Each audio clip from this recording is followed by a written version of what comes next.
Hello guys, welcome to ज्ञान साथी channels. दोस्तों, अगर आप इस वीडियो पे आए हो तो यूनिवर्स ने ये वीडियो आपके लिए भेजी है। आपको समझना होगा ये वीडियो सिर्फ आपके लिए यूनिवर्स का ये मैसेजेस है। तो दोस्तों, आपके मन को शांत करेगा, जिससे ये आप जो भी काम कर रहे हो आपका पूरा मन लगेगा। इस वीडियो को किसी शांत जगह पर बैठकर हेडफोन लगाकर आंखें बंद करके हमेशा जब भी आपको समय मिले तभी सुने। अगली 12 केवल बताई गई बात का ध्यान रखें। ध्यान केंद्रित करें। साधकों के साथ होने वाले ऐसे कई अनुभव हैं जिनसे साधक डर जाते, ये अनुभव नहीं जान पाते, जिसके कारण साधक ज्ञान भी नहीं बता पाते। उनका ध्यान साथ चल रहा है, ध्यान छोड़ देता है। दोस्तों, यही स्थिति हर एक साधक के लिए बड़ी दुखदाई है। हर साधक ध्यान से अनुभव चाहता है। तो दोस्तों, ध्यान की कठिनाई साधना करता है, परंतु उसे वास्तविकता अनुभव तब तक नहीं होता जब तक वो ध्यान छोड़ता नहीं है। उससे चेतना वापस नीचे गिर जाती है। यदि आप ध्यान से दें तो आप पाएंगे कि जितनी जल्दी आपसे इस स्थूल शरीर को चेतना में धर करती है, उतनी ही जल्दी चेतना नीचे की ओर गिरने भी लगती है। समस्त यूनिवर्स और ब्रह्मांड में उपस्थिति समस्त चीज़ें हमें प्रभावित करती है। जब हम ध्यान की अवस्थाओं में विचरण करते हैं तब हमें कई सूक्ष्म अनुभव होते हैं। ये अनुभव हमको और भी यदि डर गए तो ये आपके लिए बहुत घातक सिद्ध हो सकती है। तो ये आज की वीडियो उसी अनुभव के ऊपर है। तो चलिए शुरू करते हैं कि आप अब अपने मन को कैसे कंट्रोल कर सकते हैं। आप ध्यान मार्ग में प्रगति कर रहे हैं और ध्यान आपको फलित हो रहा है।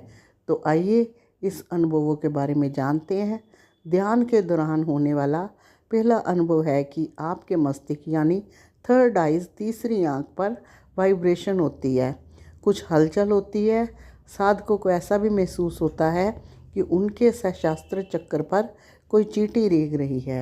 इस साधक की इस ऐसी स्थिति भी हो जाती है कि उनकी आज्ञा चक्र पर इतना खौफ पैदा हो जाता है कि उससे बर्दाश्त नहीं कर पाते, सहज नहीं कर पाते। स्थिति उनके लिए बहुत ही पीड़ादायक होती है। यदि ऐसा हो रहा है तो इससे आपको घबराना नहीं है।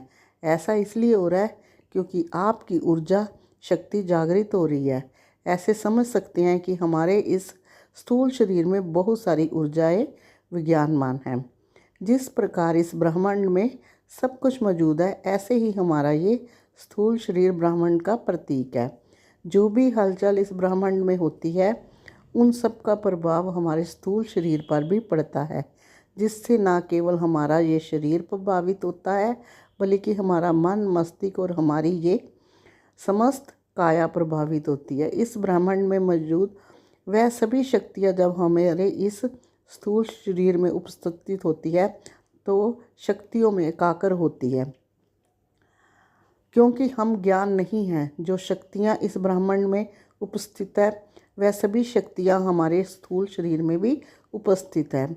और जब ये ब्रह्मांड की शक्ति हमारे इस स्थूल शरीर से उपस्थित ब्रह्मांड की शक्ति से एकाकर होती है, तब हमारे शरीर की ये 72,000 नाड़ियाँ एक्टिव हो जाती हैं। इन 72,000 नाड़ियों में वाइब्रेशन संपंदन होने लगता है, जिसके कारण इस स्थूल शरीर में उपस्थित 3 मुख्य नाम हैं, पिंगला, सुषमा।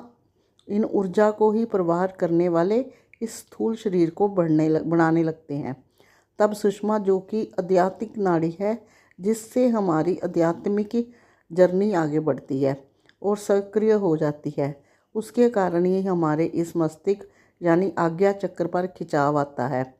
यदि आपकी थर्ड आई या मस्तिष्क पर खिंचाव पैदा होता है तो आपको डरने की आवश्यकता नहीं है।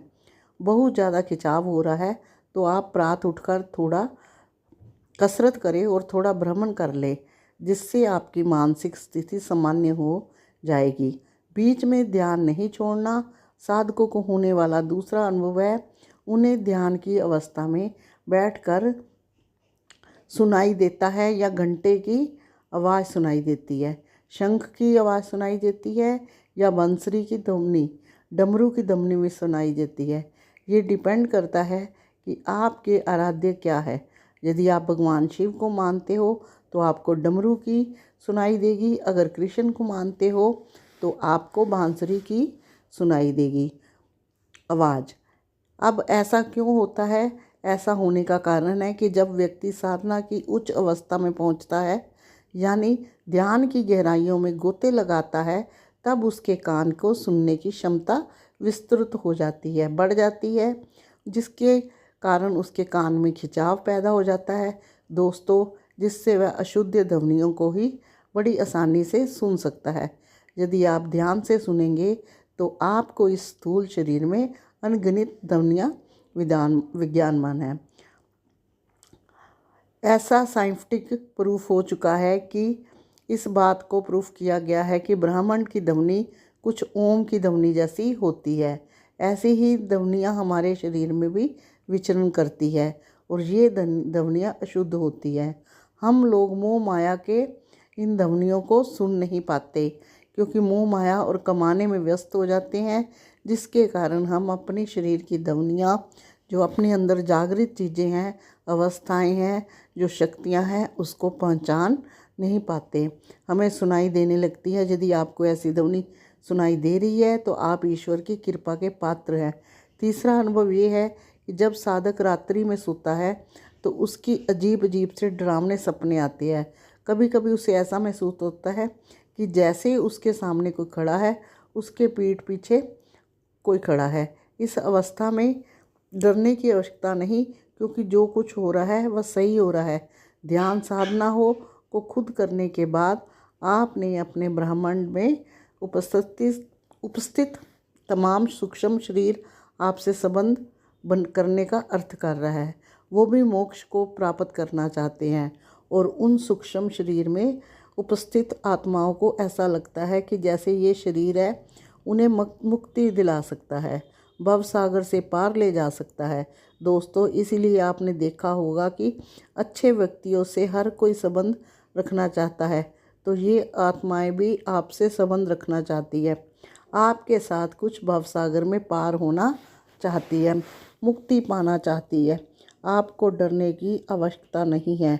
अब बहुत से ऐसे लोग कहेंगे कि जो लोग ध्यान साधना नहीं करते उनको ऐसे अनुभव है। अनुभव इसलिए नहीं होते क्योंकि वह जीवन शोर में जी रहे हैं। कोई बुरे से बुरे लोग भी होंगे, संबंध बनाना चाहेंगे। यदि आपके साथ कोई डरावना अनुभव हो रहा है, आपको डरने की आवश्यकता नहीं है। ये ध्यान की गहराइयों में जाने की ज़रूरत है।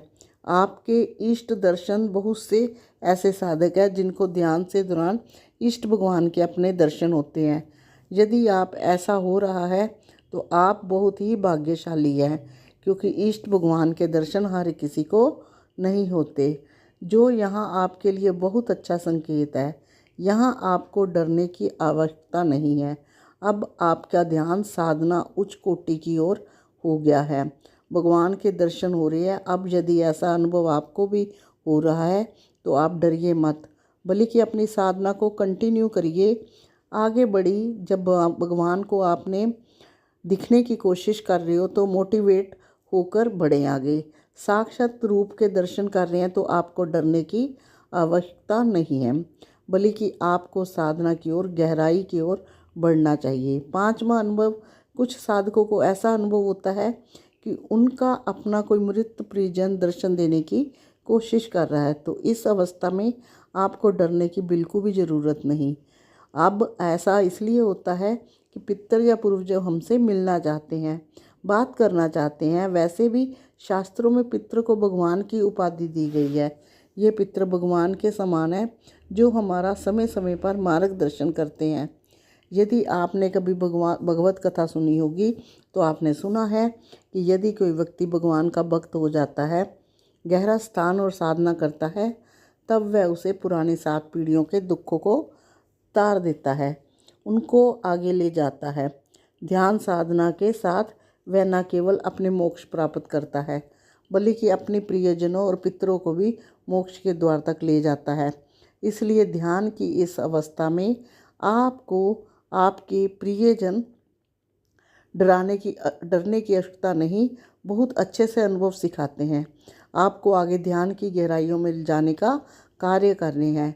यदि आपको ये सब अनुभव हो रहा है तो यकीन मानिए आप ध्यान की गहराइयों से उतर रहे हैं और आपका ध्यान फलित हो रहा है। इसलिए यदि ये 5 अनुभव आपके लिए हो रहे हैं तो आप बहुत ही किस्मत वाले हैं। इसके अलावा भी यदि आपको अनुभव होते हैं तो आप नीचे कमेंट सेक्शन में लिख सकते हैं। तो दोस्तों, ये वीडियो आपके लिए बहुत ही महत्वपूर्ण है। आपने मेरे चैनल को लाइक शेयर कमेंट करना है, साथ में सब्सक्राइब भी, ताकि मैं आपके लिए अच्छी अच्छी वीडियो लेके आऊँ।